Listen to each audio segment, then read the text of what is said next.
കഴിഞ്ഞ 2-3 വർഷമായിട്ട്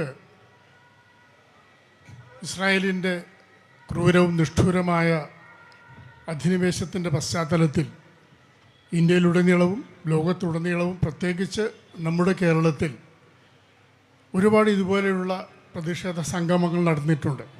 അവിടെയൊക്കെ നമ്മൾ പലപ്പോഴും ഇസ്രായേലിൻ്റെയും പലസ്തീനിൻ്റെയും ആവിർഭാവവും ചരിത്രവുമൊക്കെ പറയുകയും കേൾക്കുകയും ചെയ്തിട്ടുണ്ട്. അതിപ്പോൾ നമുക്ക് മനഃപ്പാഠമായിരിക്കുന്നു.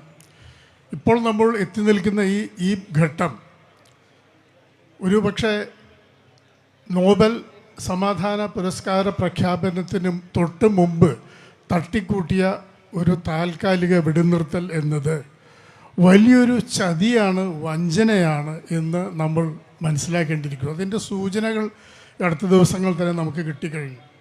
അപ്പോൾ അതുകൊണ്ട് നമ്മൾ നമ്മുടെ ജാഗ്രതയിൽ അയവ് വരുത്താൻ പാടില്ല. ഇത് വെറും ഒരു നാട്യം മാത്രമാണ്. ഈ സമാധാന ഉടമ്പടി എന്ന് പറയുന്നത് മറ്റ് പല നിഗൂഢവും ദുരൂഹവുമായ വരാൻ പോകുന്ന വിപത്തുകളുടെ മുന്നിലൊരു പുകമറ സൃഷ്ടിക്കൽ മാത്രമാണ്. അതിനെതിരെ നമ്മൾ ജാഗ്രത പുലർത്തുക.